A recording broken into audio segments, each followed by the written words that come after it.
अमरावती शहरात बोगस डॉक्टरांविरोधात मनपाच्या आरोग्य विभागाची मोठी कारवाई करण्यात आली। बडनेरा परिसरात तब्बल 12 ते 15 वर्षांपासून स्वतःला मूळव्याध तज्ञ सांगून उपचार करणाऱ्या एका व्यक्तीवर गुन्हा दाखल करण्यात आला। वैद्यकीय कागदपत्रे नसतानाही अलोपॅथीसह विविध पद्धतीची औषध देत ऑपरेशन केल्याचा धक्कादायक प्रकार समोर आला आहे। मनपा आयुक्तांच्या आदेशानंतर आरोग्य विभाग आणि पोलिसांनी संयुक्त कारवाई करत दवाखान्यावर छापा टाकला।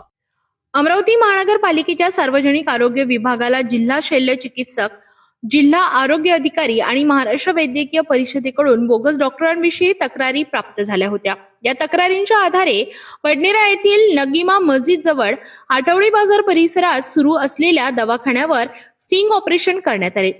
मुख्यालयातील डॉक्टर रुपेश खळसे, शहरी आरोग्य केंद्र बडनेराचे वैद्यकीय अधिकारी डॉक्टर इम्रान शाह आणि त्यांच्या पथकाने बनावट रुग्ण पाठवून सापळा रचला। संबंधित व्यक्तीने रुग्णाची तपासणी करून फी घेतली, ॲलोपॅथीची औषधे लिहून दिली आणि मूळव्याध ऑपरेशनसाठी 10 ते 15 हजार रुपये खर्च येईल असे सांगितले। यानंतर पथकाने दवाखान्यात जाऊन वैद्यकीय शैक्षणिक कागदपत्रांची तपासणी केली असता कोणतेही अधिकृत प्रमाणपत्र आढळले नाही। समाधानकारक उत्तर न मिळाल्याने 24 तासांची मुदत देण्यात आली। मनपा आयुक्त सौम्या शर्मा चांडक यांच्या तात्काळ आदेशानंतर पोलिसांच्या मदतीने दवाखान्यावर धाड टाकण्यात आली। या कार्यवाहीत ॲलोपॅथी, आयुर्वेदिक, होमिओपॅथिक आणि इलेक्ट्रो होमिओपॅथिक औषधे, ऑपरेशनचे साहित्य, पोस्ट्रोकॉफी उपकरणे तसेच मूळव्याध भगंदर स्पेशालिस्ट असं फलक जप्त करण्यात आले। वैद्यकीय व्यवसाय अधिनियम 1961 अंतर्गत विविध कलमान्वये बडनेरा पोलीस ठाण्यात गुन्हा दाखल करण्यात आलाय।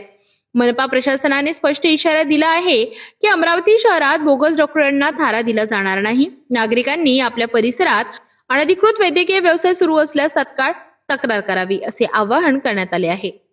अमरावतीत बोगस डॉक्टरांविरोधातील ही मोठी कारवाई असून पुढेही अशी मोहीम सुरू राहणार असल्याचा इशारा मनपा प्रशासनाने दिला आहे। नागरिकांच्या आरोग्याशी खेळ करणाऱ्यांवर कठोर कारवाई होणार का याकडे आता सर्वांचं लक्ष लागलं आहे।